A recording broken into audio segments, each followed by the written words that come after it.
Good afternoon, guys, and this is Type Tech, and I'm your host, Nash. So, it has been a while since we did the segment we call ISoMIE test. You may ask, what is ISoMIE? ISoMIE is based on my test and my criteria. I give the 5 main points that I look out for, and all 5 are carrying the weightage of 5 points each. And overall, that 5 criteria carries the 100% weightage. However, to ensure the leaderboard is more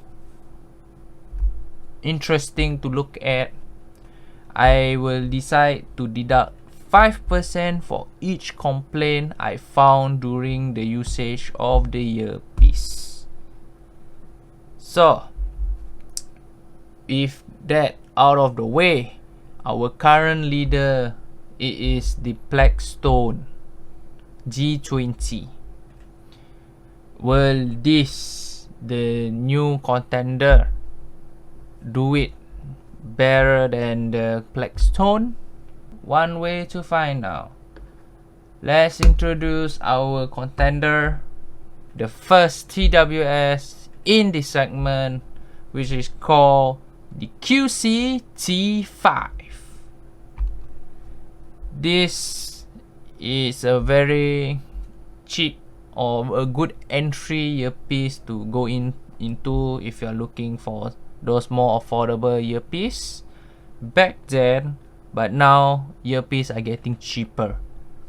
So back then I bought this roughly about $30, $33 or so. It might be more expensive back then, but due to this being a very old model, the price has subsequently dropped to roughly about $30 or even cheaper. So, what are the positives of using these earbuds? Number 1, it has a balanced sound. The vocal doesn't overpower the bass. It is in a very good balance in terms of sound, and it is quite loud. So that is that. Number 2, once you place it into your ear, minimum adjustment needed to get comfortable and use for your journey. Number 3, the touch controls are responsive and is very straightforward. It is straightforward controls, which is a good thing because more than one touch controls to remember, it might cause ghost touches, which is quite a bad thing. So it has a very simple set of controls. If you can see on the screen, play, pause, double tap, and press on hold to go to the next or the previous. Triple tap on the right to activate the gaming mode, and triple tap on the left to activate the AI controls. So now let's move on to the 5 criteria. What is the long and the short term usage? The comfort. I would rate this a 3 out of 5. It is a average feeling because yes, initially it is very comfortable, but if you see the design of the earbud, this is supposed to rest in your ear, but the outside of your ear it is also connected to your edge of your ears, and for a long period of time of using, about 2 to 3 hours, you will start to feel the fatigue in your ear because it is keep on pressing on your ear to ensure that it doesn't move as much. And because of that, I only give it a 3 out of 5. It is decent if you're going to use for short term, but in the long term, not so much. Next, battery life. The battery life in this casing is quite average because it can last up to roughly about 4 to 5 hours, and it is depending on how loud you play with this earpiece. But fortunately, because it is loud, you can get away with a bit more battery when you're playing around the 30% mark, 40% mark, compared to other earbuds. Some need to push a bit more than 50%, hence it would have a lesser battery. Next, build quality. Even though this whole thing is made of plastic, the hinge, it is still quite reliable. The magnet is quite strong, that after I did some drop tests, it still managed to survive reasonably well. So I can complain because the earbud doesn't, even though it's plastic, it doesn't feel very cheap. So it is a 3 out of 5. Next, portability. I give this a rating of 4 out of 5 because even though it is long and a bit thick on the height, when you use it on your, when you put in your pocket, it is not as intrusive as the something like a GamePod Max or a GamePod, which can be quite annoying when you put it in your pocket. So that's why I will give it a 4 or 5. It's slightly better than average because you don't need to put it in the bag. You can just put it in your pocket and it's all good. Next, I did a drop test with this and it can survive relatively well, which is about the chair height, drop to the concrete floor, and it survived. But when I stand up, drop from the hip height, it will just keep on open and everything just spill out. So because of that, it is better than average, which is a 4 out of 5.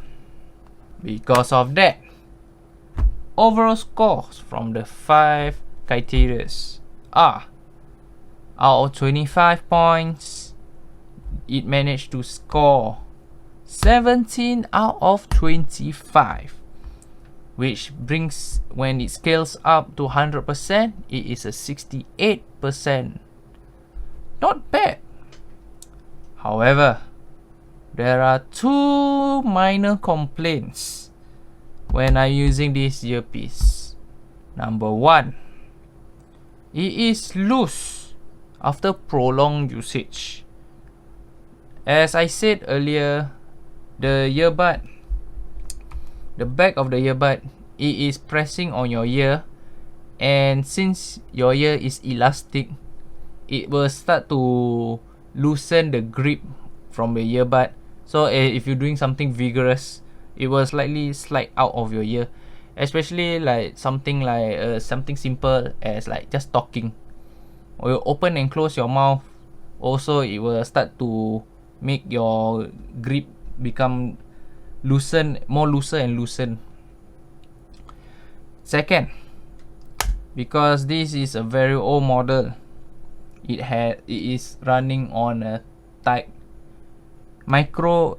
It is still running on a micro USB. So at this day and age, but Type C is a way to go, but this is a micro USB. So because of that, both of them are deducted 10%. And because of that 10% deduction, the overall scores from 68%, it only scored a miserable 58%. So it is a passable mark for me, but it falls short from the first place, which is 69 points of the Flexon G20. But it managed to it managed to overtake the two wired earpiece, which is the CX200 and the TM5 wired. So this is not a very good look for the TWS, but we will have to find if the next one will do better. So will be the next earpiece on the ISoMIE test. Will it be better than the QCY T5, or even better? Can it beat the G20 that has been able to hold on its lead all this time? Well, the next episode, we will now deep dive to the Anchor Soundcore Live Notes. In the How Fast series, it did not fare very well, but will it pass my ISoMIE test? One way to find out, if you hit that like button if you enjoy this, and do hit that subscribe button if you want to watch more of the ISoMIE tests. And recently I just created my Twitter, so if you wish to follow and give me comments or feedback, you can always hit there and tell me about it. That's all I have to say, and this is Nash, and I'll catch you all next time. See ya.